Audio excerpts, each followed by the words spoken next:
Hello, I'm Tal from Theatre Aid, and this is Øystein Brager from Norway, who came all the way to only talk to you today. Pleasure to be here. He's my good friend from Norway, and he wanted to tell you a bit, share a few tips with you today. So actually, I'm going to present him for a bit. He's a brilliant theatre director, because I can say brilliant, he wouldn't say that. He's a brilliant theatre director. He's got his own theatre company. He's a joint artistic director of Imploding Fiction, who's based in Norway, but really they perform and create work all over Europe, really. So now I'm going to stop talking, and I'm going to let Øystein kind of just tell them a little bit about your experience from theatre, from creating theatre. Since how long have you been creating theatre? I directed my first production in 2003, and I started Imploding Fictions with my friend Philip Thorne in 2007. Okay, so that's quite long. That's 10 years now. It is, actually. You're creating theatre. Yes, it is. Okay, so you've got quite a lot of experience and highs and lows, probably. Absolutely. it's a tough business. Yeah, okay. So for specific advice, because our audience would like to get some specific tips and that will help them create their own work. So what would you like to kind of give them today? I think my first piece of advice is about what collaborators you choose. Because I think a lot of people who are starting out choose to make work with their friends. It's very typical. I started my company with a friend, but my friend Philip also happens to be an absolutely fantastic theatre director, and we do a lot of co-directing.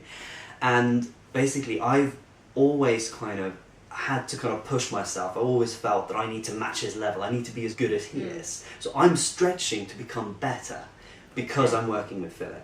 And I think finding collaborators who make you stretch to become better is very important.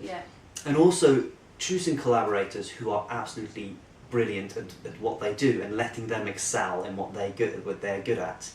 And maybe being a little bit critical of working with your friends if they're not necessarily professionals or not necessarily the best in their field. That you can have your friends as friends, and finding the right collaborators who will actually put that little bit of extra knowledge and expertise into the performance that you're creating.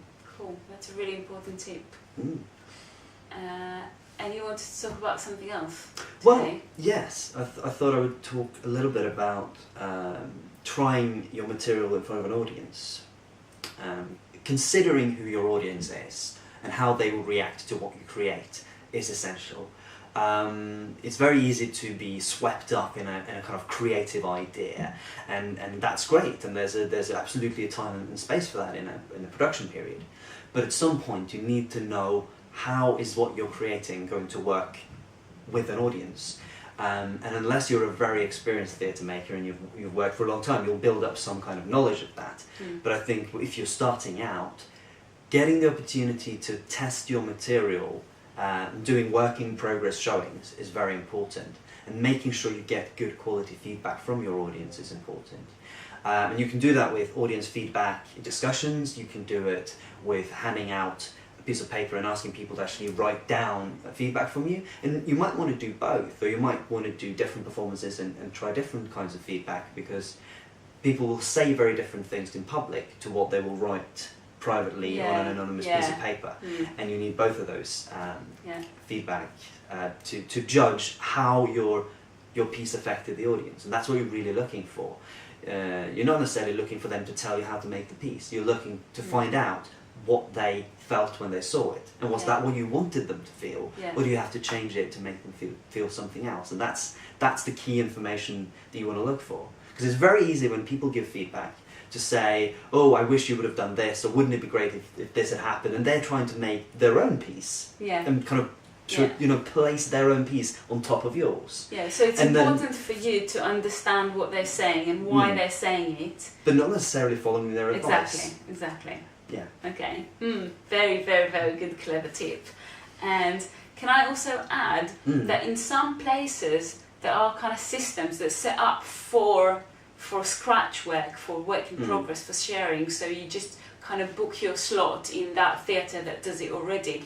And if you don't know about it, or it doesn't exist in your area, or you don't want to do it, then people just do stuff like that in their living room. I mean, yeah, show your work to anyone, both the professionals and to, you know, your friends or your mum and dad. Any feedback, everybody, you know, any human being who watches your show will give some kind of response, will have some kind of feedback to give, and trying to understand what they saw and how it made them feel. That's the only important thing, and where it happens is less important. Yeah, great.